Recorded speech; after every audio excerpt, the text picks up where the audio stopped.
Hello friends, the last chapter में आपका स्वागत है। आज बात करते हैं इंस्पिरेशन की, मोटिवेशन की। कभी कभी आपको ऐसा लगता होगा कि बी फार्मेसी कर तो ली, डी फार्मेसी, एम फार्मेसी पढ़ाई कर तो ली, लेकिन अब किस फील्ड में काम करें, किस फील्ड में जॉब करें, अपनी खुद की इंडस्ट्री खोल लें। कभी आपने किसी दोस्त को देखा कि यार वो मार्केटिंग में चला गया, ठीक है, मार्केटिंग में उसको सैलरी बड़ी अच्छी मिल रही है, ठीक है, अपन भी मार्केटिंग में काम कर लेते हैं।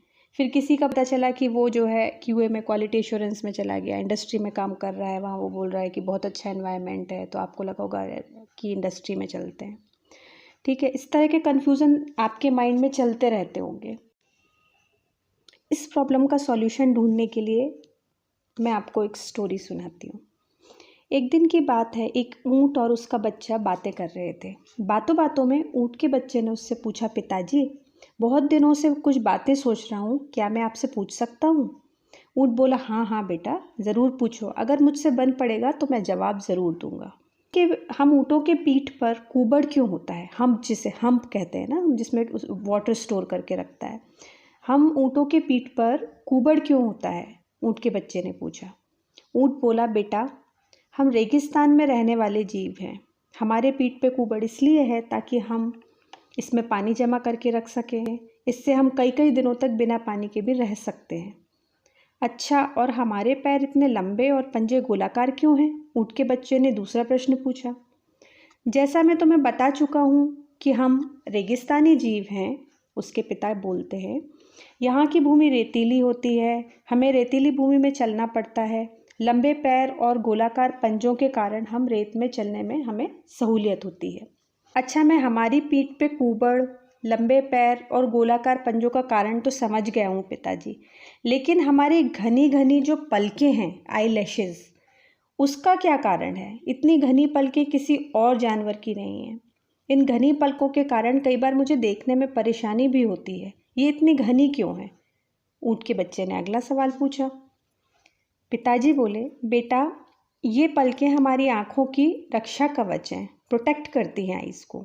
ये रेगिस्तान की धूल में हमारी आँखों की रक्षा करती हैं। अब मैं समझ गया, बेटा बोलता है, हमारी ऊँट में कुबड़ पानी जमा रखने के लिए, लंबे पैर गोलाकार पंजे रेतीली ज़मीन पर आसानी से चलने के लिए, और घनी पलकें धूल से आँखों को प्रोटेक्ट करने के लिए हैं। ऐसे में हमें पिताजी रेगिस्तान में होना चाहिए ना? पिताजी बोलते हैं, हाँ बेटा। बच्चा बड़ी नादानी से बोलता है, फिर पिताजी, हम इस चिड़ियाघर में, इस जू में क्या कर रहे हैं? कहानी को सुनने के बाद हम ये सोचने पे मजबूर हो जाते हैं, आपका नॉलेज, आपका टैलेंट, आपका टेम्परामेंट जिस तरह का है, आपको उसी जगह पर होना चाहिए। अपने करियर को इस तरह चूज़ करें, जब आप सही जगह पर पहुंचेंगे तभी आप अपने नॉलेज को, अपने टैलेंट को और आप में जो भी स्पेशलिटी है उसको पूरी तरह यूटिलाइज कर पाएंगे। अगर हम इसको फार्मा सेक्टर के एस्पेक्ट्स में सोचते हैं थोड़ी देर के लिए, यदि प्रोडक्शन में जाना चाहते हैं, अगर आपके अंदर बहुत अच्छी लीडरशिप क्वालिटी है, आप एक अच्छी टीम को हैंडल कर सकते हैं, ठीक है, आप लोगों को अपनी बात समझा सकते हैं, तो आपको प्रोडक्शन में जाना चाहिए। यदि आप परफेक्शनिस्ट हैं, ज़ीरो एरर पे काम करते हैं, आपसे मिस्टेक्स कम होती हैं, माइन्यूट ऑब्जर्वेशन आप करते हैं, तो क्वालिटी एश्योरेंस में आपकी जगह है। लेकिन इससे बिल्कुल उलट, अगर आप पब्लिक रिलेशंस बनाना आपको अच्छा लगता है, टूर्स एंड ट्रैवल्स आपको अच्छा लगता है, नई नई जगहों पे जाना, लोगों से मिलना, सोशलाइज करना आपको अच्छा लगता है, तो आपकी जगह मार्केटिंग में हो सकती है। R&D की अगर बात करें तो आपका नेचर इस तरह का होना चाहिए, आपका स्वभाव, आपको क्यूरियोसिटी होनी चाहिए, नई नई चीज़ें जानने में, नई नई चीज़ें एक्सप्लोर करने में आपको मज़ा आना चाहिए। तभी आप R&D में, रिसर्च एंड डेवलपमेंट में, फॉर्मुलेशन एंड डेवलपमेंट में काम कर सकते हैं।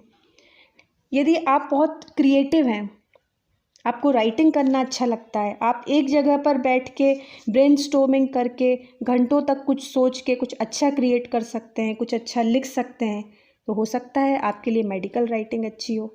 और ऐसे बहुत सारे एग्जाम्पल्स मैं आपको दे सकती हूँ, जिससे आप समझ पाएंगे कि आपका टेम्परामेंट, आपका नॉलेज, सबसे बड़ी बात आपकी इच्छाएं, इनको बेस बनाकर आप अपना करियर चूज़ करिए। सो चूज़ योर करियर wisely.